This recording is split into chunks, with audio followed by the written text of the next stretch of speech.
Hello साथियों, स्वागत है एक बार फिर से आपका ग्रुप मंत्रा में। मैं आपका साथी एक बार फिर आपके सामने एक अपने नए सेशन के साथ हूं। जी हां, हमारे सीटेट जुलाई 2023 के लिए जो हमने अपनी तैयारी का क्रम शुरू किया है, एक सिलसिला शुरू किया है, तो उसी क्रम में आज हमारी पर्यावरण अध्ययन EVS में जिसको हम कवर कर रहे हैं NCERT based according to syllabus, या जो सिलेबस में हमारे टॉपिक दिए हुए बिल्कुल उसी क्रम में हम एक एक क्लास को अपनी कवर कर रहे हैं। तो उसी क्रम में आज हमारी क्लास होगी 13, जिसमें आज का हमारा टॉपिक होता है इन्हें भी जाने। जी हाँ साथियों, ऐसे हमारे बहुत सारे बिंदु हैं EVS के पोर्शन में जो हमारे क्वेश्चंस आते हैं जिनको पर्टिकुलर किसी चैप्टर में शामिल नहीं किया जा सकता है, या कह सकते हैं कि एक पर्टिकुलर चैप्टर के बराबर उनमें बहुत सारी चीज़ें नहीं हैं, लेकिन फिर भी उनमें से बहुत सारे क्वेश्चंस ऐसे अलग बिंदुओं से भी पूछे जाते हैं जो किसी एक निश्चित चैप्टर में उनको शामिल नहीं किया गया है।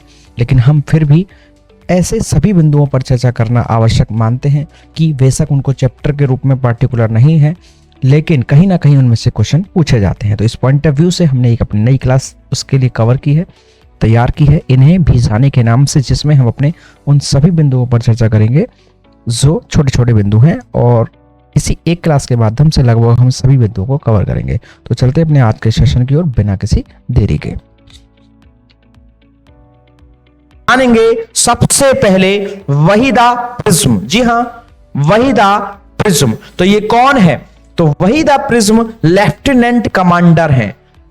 वहीदा प्रिज्म लेफ्टिनेंट कमांडर हैं।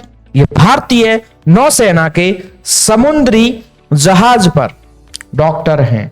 क्या है ये भारतीय सेना के समुद्री जहाज पर डॉक्टर हैं। पूरी परेड की कमान संभालने वाली ये पहली महिला हैं। कौन है ये पूरी परेड की कमान संभालने वाली पहली महिला हैं, वहीदा प्रिज्म। कई बार इनका क्वेश्चन सीटेट में पूछा गया है। उसी क्रम में अगला नाम है कर्णम मल्लेश्वरी। ये और भी अधिक महत्वपूर्ण नाम है आपके सामने एग्जाम के पॉइंट ऑफ व्यू से, कर्णम मल्लेश्वरी। तो कर्णम मल्लेश्वरी जो है वो एक वेट लिफ्टर है, जैसा कि आप पिक्चर में देख रहे हैं, साड़ी में भी हैं और वेट लिफ्टिंग के दौरान अपने काम के पोशाक में भी हैं। तो एक महिला है और एक वेट लिफ्टर हैं, और इनका जो संबंध है या ये किस स्थान से संबंध रखती हैं, तो यह है इनका जो निवास स्थान है वो आंध्र प्रदेश है। तो कर्णम मल्लेश्वरी एक वेट लिफ्टर है जो कि आंध्र प्रदेश की हैं।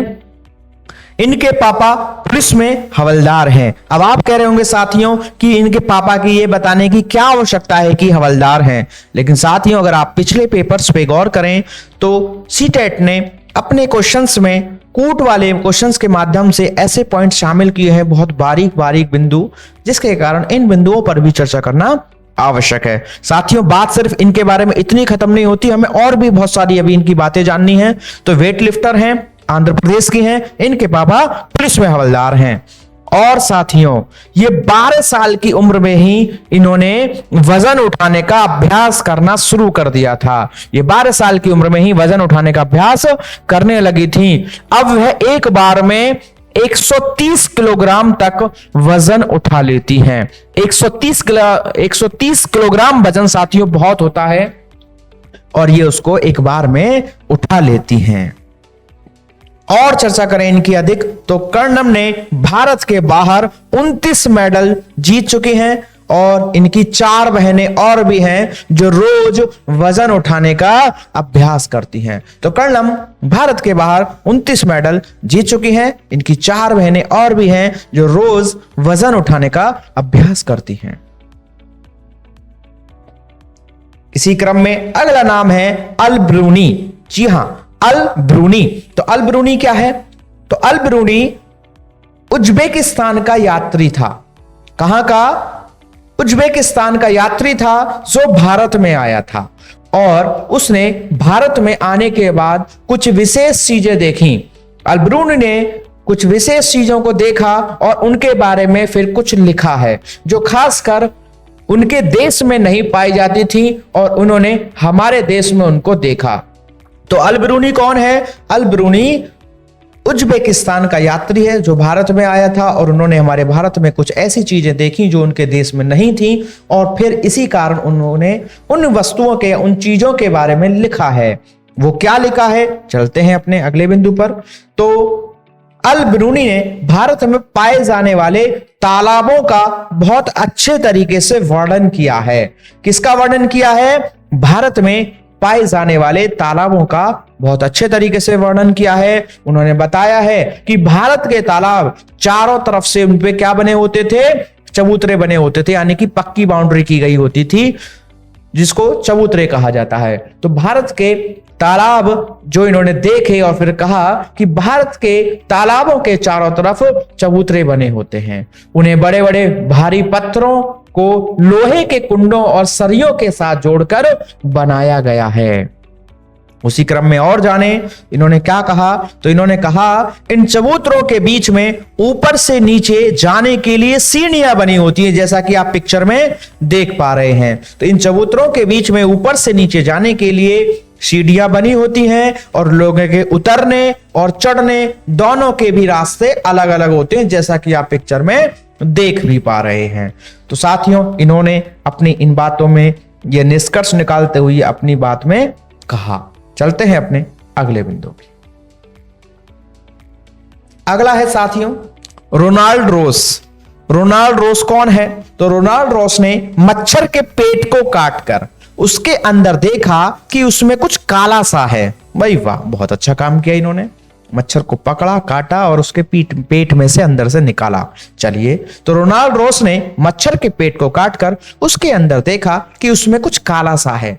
फिर उन्होंने उस बात को और अच्छे से ऑब्जर्व किया तो उन्हें बाद में पता चला कि वो जो काला काला सा है वो कुछ और नहीं है, वे तो वही है, वो या फिर वही जीवाणु हैं जो मलेरिया के मरीज के खून में पाए जाते हैं। जी हां साथियों, तो मच्छर के पेट में जो उन्होंने काला सा देखा तो कुछ समय बाद उन्होंने बहुत ज्यादा ऑब्जर्व करने के बाद पता चला कि जो मलेरिया के मरीज होता है उसके खून में जो जीवाणु पाए जाते हैं वो सेम जीवाणु इस मच्छर के पेट में है, जिसके आधार पर इन्होंने ये स्पष्ट किया, सर रोनाल्ड रॉस ने, कि मच्छर से ही मलेरिया होता है। तो मलेरिया किससे होता है साथियों? मच्छर से होता है। किसने स्पष्ट किया? रोनाल्ड रॉस ने स्पष्ट किया। उन्हें दिसंबर 1902 में चिकित्सा के क्षेत्र में नोबेल पुरस्कार भी मिल चुका है।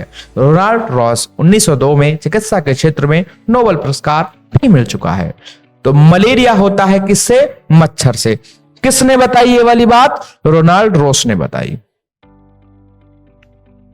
अगला है बछेंद्री पाल। बछेंद्री पाल, जैसा कि आप पिक्चर में देख पा रहे हैं, ये बछेंद्री पाल हैं। बछेंद्री पाल जो है पहाड़ी इलाके की रहने वाली हैं। उनके गांव का नाम नाकुरी है, जो कि गढ़वाल में स्थित है। क्या नाम है इनके गांव का नाम? नाकुरी, और जो कि गढ़वाल में स्थित है, यानी कि पहाड़ों की इलाकों की रहने वाली एक महिला है बछेंद्री पाल। बछेंद्री ने बड़े होकर नेहरू इंस्टीट्यूट ऑफ माउंटेनियरिंग में दाखिला लिया। किसमें लिया? नेहरू इंस्टीट्यूट ऑफ माउंटेनियरिंग में दाखिला लिया और वहीं पर पहाड़ पर चढ़ने की ट्रेनिंग शुरू कर दी। और जानेंगे इनके बारे में थोड़ा विस्तार से, क्योंकि इनके बारे में एग्जाम में क्वेश्चन आता है बहुत अच्छे ढंग से। उन्हें ब्रिगेडियर ज्ञान सिंह ने गाइड किया, जैसा कि आप पिक्चर में देख रहे हैं, ये ब्रिगेडियर ज्ञान सिंह जी हैं। तो उन्हें ब्रिगेडियर ज्ञान सिंह जी ने गाइड किया। बछेंद्री ने दूसरी महिलाओं को भी पहाड़ पर चढ़ने की ट्रेनिंग देनी अब शुरू कर दी है। 1984 में बछेंद्री को माउंट एवरेस्ट पर चढ़ने के लिए कहा गया, क्योंकि ये कौन है? हमारी एक माउंटेनियरिंग है। माउंट एवरेस्ट का जो नेपाली नाम है साथियों, उसको सागरमाथा के नाम से जाना जाता है। हमारे भारत में उसको माउंट एवरेस्ट कहा जाता है, और वो क्योंकि ये काफी बड़ा हिस्सा है तो उसका कुछ हिस्सा नेपाल तक भी जाता है। तो नेपाल में उसी हिस्से को, माउंट एवरेस्ट के हिस्से को या उस हिस्से को सागरमाथा के नाम से जाना जाता है। तो माउंट एवरेस्ट का नेपाली नाम सागरमाथा है। बछेंद्री 23 मई 1984 को दिन में 1:07 पर, बहुत ही इंपॉर्टेंट बात है, सीटेट में इस प्रकार से क्वेश्चन पूछता है, बिल्कुल fix to the point word के साथ, तो इसको बिल्कुल याद कर लेना है। तो बछेंद्री ने 23 मई 1984 को दिन में 1:07 पर 8,900 मीटर ऊंची चोटी माउंट एवरेस्ट, जो कि नेपाल में स्थित है, पर कदम रख चुकी थी। तो यह है हमारी एक ऐसी महिला है, भारत की ऐसी महिला जो कि संसार की तो 41वीं हैं, लेकिन भारत की पहली महिला हैं जो माउंट एवरेस्ट पर चढ़ी हैं। जी हां साथियों, भारत की पहली और संसार की 41वीं महिला हैं जो माउंट एवरेस्ट पर चढ़ी, और वह कुल माउंट एवरेस्ट पर 43 मिनट तक भी रुकी। तो माउंट एवरेस्ट पर वह 43 मिनट तक भी रुकी, और वर्तमान में ये लोगों को क्या करती हैं, माउंटेनियरिंग से संबंधित ट्रेनिंग देने का भी काम करती हैं। इसी क्रम में अगला है सुनीता विलियम्स। जी हां, सभी ने इनका नाम सुना होगा, सुनीता विलियम्स। तो सुनीता विलियम्स जो हैं वो पृथ्वी से 360 किलोमीटर दूर, 360,000 किलोमीटर होगा दूर स्पेसशिप में गई। 360,000 किलोमीटर दूर स्पेसशिप में गई। बिल्कुल, वह पहली महिला हैं जो अंतरिक्ष में इतने लंबे समय तक रहीं। जी हां साथियों, अंतरिक्ष में इतने लंबे समय तक रहने वाली महिलाओं में इनका पहला नाम शामिल होता है सुनीता विलियम्स का। इसी के साथ क्योंकि एक अंतरिक्ष यात्री रही हैं, तो हमारे सीटेट में कुछ अंतरिक्ष से संबंधित क्वेश्चंस भी आ जाते हैं, तो उनको थोड़ा और विस्तार से जानेंगे। सुनीता विलियम्स जब अंतरिक्ष में गई तो वहां उन्होंने अजीब ही नजारा देखा जो धरती से बिल्कुल अलग था। उन्होंने क्या अलग देखा वहां पर, कि वहां पर कुछ इस प्रकार का नजारा था कि अंतरिक्ष में मनुष्य एक जगह स्थिर होकर नहीं बैठ सकता था या नहीं बैठ सकता है। मनुष्य एक जगह से दूसरी जगह तैरते हुए पहुंचते हैं, जैसा कि आप पिक्चर में भी देख पा रहे हैं। तो उन्होंने वहां जाकर के, अंतरिक्ष में जाकर के क्या ऑब्जर्व किया, क्या देखा, क्या पाया कि अंतरिक्ष में मनुष्य एक जगह स्थिर होकर नहीं बैठ सकते, नहीं खड़े हो सकते हैं। क्यों? इसके कारण क्या होता है, मनुष्य एक जगह से दूसरी जगह तैरते हुए पहुंचते हैं। हालांकि उसके पीछे कारण यह है कि विभिन्न सारे फोर्सेस हैं जो हमारे पृथ्वी पर लगते हैं, वो वहां पर नहीं लगते। जैसे गुरुत्वाकर्षण बल आदि आदि चीजें हैं, उनके मान डिफरेंट हैं, जो हमारे पृथ्वी पर अलग है और वहां अलग पाए जाते हैं। तो ये भिन्न भिन्न कारण हैं। तो इसलिए वहां के लोग, जब वहां के लोग यानी कि अंतरिक्ष में जब पहुंचते हैं तो वहां पर एक जगह से दूसरी जगह तैरते हुए पहुंचते हैं। और भी बात करें यहाँ के अंतरिक्ष की विशेषताओं की, तो अंतरिक्ष में पानी भी एक जगह स्थिर नहीं रहता है। पानी भी बुलबुलों की तरह इधर उधर उड़ता रहता है, और हाथ मुंह धोने के लिए इन बुलबुलों को पकड़कर या कपड़े को गीला करके अपने हाथ मुंह आदि साफ किए जाते हैं अंतरिक्ष में। और जानते हैं विस्तार से इसके बारे में कुछ बिंदु। खाने के पैकेट भी हवा में उड़ते रहते हैं, यानी कि वहां सभी चीजें हवा में उड़ती रहती हैं। जैसे कि आप देख रहे हैं खाना कैसे उड़ रहा है, और फिर वो इनको उड़ते हुए चीजों को पकड़ते हैं और उनको फिर मुंह के पास जबरदस्ती ले जाकर के खा लेते हैं। अंतरिक्ष में बाल हमेशा खड़े रहते हैं। जी हाँ साथियों, जैसे कि पिक्चर में देख रहे हैं, बाल हमेशा खड़े रहते हैं, और इसलिए उनको वहां पर कंघी करने की भी जरूरत नहीं पड़ती। क्या फायदा, जब वो बैठेंगे ही नहीं तो कंघी करने से फायदा क्या है। तो अंतरिक्ष में बाल हमेशा खड़े रहते हैं, इसलिए वहां कंघी करने की जरूरत नहीं पड़ती है। यदि हमें एक जगह टिककर काम करना है तो अपने आप को बेल्ट से बांधना पड़ता है, क्योंकि वरना वहां तो उड़ने लगते हैं, हर चीजें उड़ती रहती हैं। तो जैसा कि ये बैठी है मोहतरमा, तो इन्होंने अपने आप को बांधा हुआ है, वरना ये उड़ती रहेंगी। तो यदि हमें एक जगह टिककर काम करना है तो अपने आप को बेल्ट से बांधना पड़ता है। कागज को भी दीवार के साथ पहले चिपकाना पड़ता है, आप तभी उस पर कुछ काम कर सकते हैं, लिख सकते हैं आदि आदि। तो ये बात रही कुछ अंतरिक्ष से संबंधित जो एग्जाम में क्वेश्चन बनाती हैं। एक बार फिर चाहे तो आप इनको थोड़ा सा रिवाइंड करके एक बार फिर से सुन लीजिएगा, क्योंकि बहुत ही महत्वपूर्ण है ये। अगला है सूर्यमणि। जी हां, सूर्यमणि। तो सूर्यमणि को एक चमकता सितारा या गल स्टार के नाम से जाना जाता है। सूर्यमणि एक चमकता सितारा या गल स्टार के नाम से जाना जाता है। चमकता सितारा उन साधारण लड़कियों की असाधारण कहानी है जिन्होंने स्कूल जाकर अपनी जिंदगी बदल डाली। जैसा कि आपके सामने है सूर्यमणि, एक ऐसी लड़की या महिला है जिन्होंने स्कूल जाकर अपनी जिंदगी बदल डाली। जानते हैं इनके बारे में और थोड़ा विस्तार से। सूर्यमणि को जंगल से बहुत प्यार था। जी हाँ साथियों, सूर्यमणि जंगल से संबंधित हैं। इन्होंने जंगल से संबंधित कुछ काम किए जिसके कारण इनको स्टार गर्ल कहा गया है। तो सूर्यमणि को जंगल से बहुत प्यार था। वह इन जंगलों में घूमते समय बच्चों को जंगलों के पौधों की जानकारी आदि कराती रहती थी, जैसा कि आप पिक्चर में भी देख पा रहे हैं। वह बिशनपुर गांव के स्कूल में स्कॉलरशिप यानी कि वजीफा प्राप्त करने वाली उस गांव की पहली लड़की थी। और जानते हैं इनके बारे में विस्तार से। कॉलेज में सूर्यमणि की जान पहचान एक पत्रकार से हुई जिसका नाम था बासवी दीदी। जी हाँ साथियों, तो सूर्यमणि की जान पहचान एक पत्रकार से हुई जिसका नाम था बासवी दीदी। सूर्यमणि ने उनके साथ मिलकर झारखंड जंगल बचाओ आंदोलन भी किया। जी हाँ साथियों, तो बासवी दीदी के साथ मिलकर सूर्यमणि ने क्या किया? झारखंड जंगल बचाओ आंदोलन पर काम भी किया। वहीं साथियों, सूर्यमणि ने 21 साल की उम्र में ही बासवी दीदी और अन्य कई लोगों की मदद से एक केंद्र खोला। इस केंद्र का इन्होंने नाम रखा तोरांग। तो इसका नाम रखा तोरांग, जो कि कुड़क भाषा का शब्द है और उसका कुड़क भाषा में तोरांग शब्द का अर्थ होता है जंगल। तो इन्होंने एक संस्था भी बनाई जिसका नाम रखा तोरांग, जो कि कुड़क भाषा में इसका अर्थ है जंगल।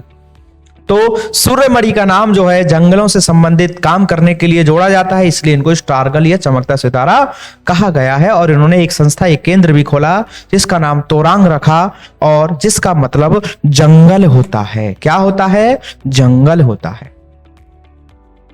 इसी क्रम में अगला है अनीता कुशवाहा। अनीता कुशवाहा भी एक चमकता सितारा या गर्ल स्टार हैं। यह बिहार जिले के बोचाहा गांव की रहने वाली हैं। कहां की? बिहार के बोचाहा गांव की रहने वाली हैं। ये बहुत गरीब परिवार से थी, लेकिन फिर भी इन्होंने स्कूल जाना नहीं छोड़ा और इन्होंने स्कूल जाने के लिए अपने मूलभूत आवश्यकताओं जो भी कमी रही उनको भी पूर्ण करने के लिए ट्यूशंस आदि भी पढ़ाए। वहीं इनकी और चर्चा करें तो इन्होंने मधुमक्खी पालन का काम सीखा और अपनी आगे की पढ़ाई भी पूरी की। आगे चलकर ये अनीता होलसेलर बनना चाहती थी और इससे मधुमक्खी पालन से संबंधित और शहद की सही कीमत मिल सके, सही को सबको उपलब्ध हो सके, शुद्ध शहद प्राप्त हो सके, आदि आदि मिशन या उद्देश्यों के साथ इन्होंने काम किया है। किसने? हमारी अनीता कुशवाहा ने। तो अनीता कुशवाहा एक चमकता सितारा या गर्ल स्टार है जो बिहार के बोचाहा से हैं और बहुत गरीब होने के बावजूद, पढ़ने के पैसे भी ना होने के बावजूद इन्होंने अपनी पढ़ाई जारी रखी और मधुमक्खी पालन के संदर्भ में क्षेत्र में इन्होंने बहुत अच्छे से काम किया और एक विशेष उद्देश्य के साथ इसमें ये काम कर रही हैं आदि आदि। तो अनीता कुशवाहा। उसी क्रम में अगला है नील आर्मस्ट्रॉन्ग। नील आर्मस्ट्रॉन्ग, तो नील आर्मस्ट्रॉन्ग जैसा कि आप पिक्चर में देख रहे हैं, यह एक ऐसे पहले व्यक्ति हैं जो चांद पर पहुंचे। जी हां साथियों, 1969 में चांद पर पहुंचने वाले सबसे पहले व्यक्ति, जी हां साथियों, विश्व के सबसे पहले व्यक्ति जो चांद पर पहुंचे तो उनका नाम है नील आर्मस्ट्रॉन्ग। नील आर्मस्ट्रॉन्ग ऐसे व्यक्ति जो चांद पर पहुंचने वाले सबसे पहले व्यक्ति बने, जो कि कब पहुंचे? 1969 में, जैसा कि आप पिक्चर में इनको देख भी पा रहे हैं। साथियों, एक और आपको इसी के साथ जानकारी बता देता हूं, शायद एग्जाम के हिसाब से इंपॉर्टेंट हो भी या नहीं भी, लेकिन अगर ये चर्चा हुई है तो इसको थोड़ा बताना चाहूंगा कि जब चांद पर पहली बार कदम रखा तो हम नाम पढ़ते हैं नील आर्मस्ट्रॉन्ग का, यानी कि चांद पर कोई पहली बार गया। लेकिन साथियों, इनसे भी पहले किसी और ने वास्तव में चांद पे कदम रखा था, क्योंकि ये अपने साथ, क्योंकि खतरा है कि पता नहीं भूमि कैसी है, ठोस है, क्या है, तो इस आधार पर इस बात को ध्यान में रखते हुए, सोचते हुए अपने साथ ये जानवर को लेकर गए थे जिसे आप कुतिया कह सकते हैं, यानी कि कुत्ता में भी फीमेल। तो कुतिया यानी कि जिसको लेकर गए थे और पहली बार उसको चांद पर जाकर पहले उसने ही कदम रखा था, जिसका नाम लाइका था। तो लाइका एक कुतिया थी जिसने सबसे पहले चांद पे कदम रखा, लेकिन मानव के संदर्भ में बात करें तो फिर इन्हीं का नाम होगा।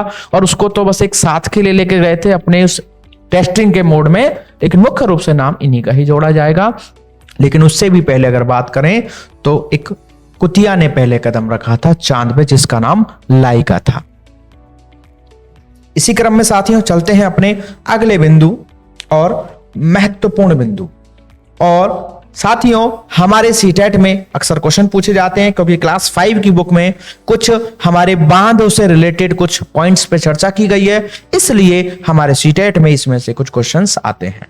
तो याद करेंगे फटाफट से कि हमारे भारत के कुछ प्रमुख जल विद्युत केंद्र, भारत के कुछ प्रमुख जल विद्युत केंद्र हमें जानने हैं अपने इस आज की क्लास के अंतिम बिंदु में। तो चलते हैं अपने आज की क्लास के अंतिम बिंदु के अंतिम दौर में, अंतिम बिंदुओं की चर्चा की ओर।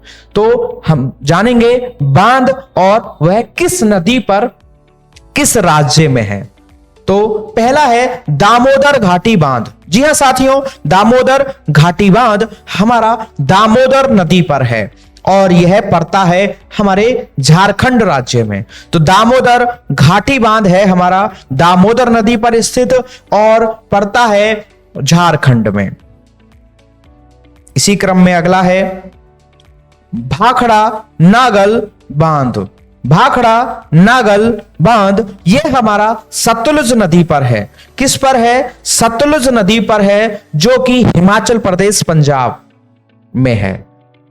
हिमाचल प्रदेश पंजाब से एसोसिएटेड है भाखड़ा नागल बांध। और साथ ही उसी के साथ हम जान लेंगे इसके बारे में कि सबसे ऊंचा बांध है, भारत का सबसे ऊंचा बांध जो है वो हमारा भाखड़ा नागल बांध है, जो कि सतलुज नदी पंजाब से इसको मुख्यतः जोड़ा जाता है। इसी क्रम में अगला है रिहंद बांध। रिहंद बांध है हमारा उत्तर प्रदेश से एसोसिएटेड। रिहंद बांध उत्तर प्रदेश में है और किस पर है? रिहंद नदी पर है। साथियों ये पिक्चर्स भी इन्हीं बांधों की हैं, एग्जैक्ट इन्हीं बांधों की पिक्चर्स आपको दिखाई जा रही हैं। उसी क्रम में अगला है हीराकुंड बांध। हीराकुंड बांध जो है साथियों ये हमारा महानदी पर स्थित है, जो कि उड़ीसा में है। हीराकुंड बांध महानदी उड़ीसा में है, महानदी पर उड़ीसा में हीराकुंड बांध है। और साथियों इसकी एक और विशेष खूबी कि विश्व का सबसे लंबा बांध जो है वो हीराकुंड बांध है। विश्व का सबसे लंबा बांध जो है उड़ीसा स्थित हीराकुंड बांध, जो कि महानदी पर है। इसी क्रम में साथियों अगला है नागार्जुन बांध। नागार्जुन बांध जो है वो आंध्र प्रदेश में है और कृष्णा नदी पर है। नागार्जुन बांध कृष्णा नदी पर आंध्र प्रदेश में है। और हमारा अगला बगलिहार बांध। बगलिहार बांध है हमारा जम्मू कश्मीर में चिनाब नदी पर। बगलिहार बांध हमारा जम्मू कश्मीर में है चिनाब नदी पर। तो याद रखना है बगलिहार बांध जम्मू कश्मीर में चिनाब नदी पर है। पिक्चर में आप देख पा रहे हैं बड़ा ही सुंदर और मनमोहक दृश्य। चलते हैं अपने अगले बांध की। अगला बांध है सरदार सरोवर बांध, या इसको नर्मदा बांध के नाम से भी जाना जाता है, लेकिन एग्जाम में पूछेगा तो साथियों सरदार सरोवर बांध के नाम से पूछने का काम हो सकता है, क्योंकि इसमें नदी का नाम नहीं आ रहा है। नदी को पूछना चाहेगा तो फिर इसको सरदार सरोवर बांध के नाम से पूछेगा। तो सरदार सरोवर बांध जो है